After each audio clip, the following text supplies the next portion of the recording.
Es zinu, ka jūs dzīvojat pie Lielupas. Un arī šodien mēs tā skaisti šo laulību slēdzam starp Lielupi un jūru.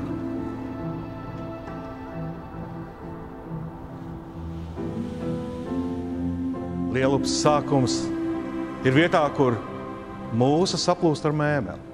Divas pilnīgi dažādas upes. Un līdzīgi arī jūs esat saplūduši vienā upē. Jūs ieaicinājāt viens otru savā pasaulē. Šodien jūs abi ar savu pasauli stāvat Dieva pasaules priekšā.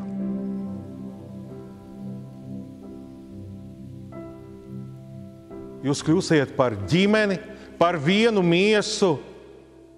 Edgars un Iluta būs vīrs un sieva.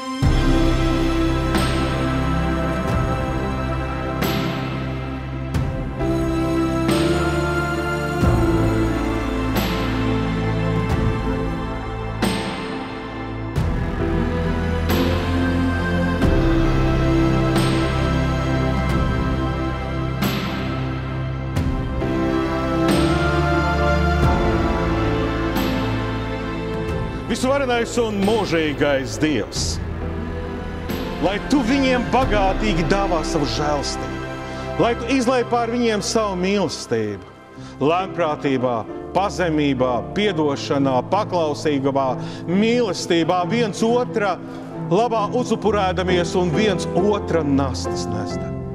Mēs arī tev pateicamies, visvarenais un mūžīgais, par viņu vecākiem, dzimtām un ģimeni, kas viņus ir audzinājuši, lolojuši, līdz šim mirklim un brīdim vadījuši.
Kad nu jūs viens otru esat atraduši, iemīlējuši, altāra priekšā nākuši, jā vārdus sacījuši un gredzaniem mainījušies, tad kā aicināts un iecelts Dieva vārda kalps, savās amata pilnvarās jūs salauzāju Dieva tēva dēlu un svētā gara vārdā. Amen. Edgar, es neesmu tik naivs, lai domātu, ka šī būs pirmā reize, kad tu skūpstīsi Ilutu. Bet šī ir pirmā reize, kad tu viņu vari apsveikt ar skūpstu, jau kā savu likumīgu sievu.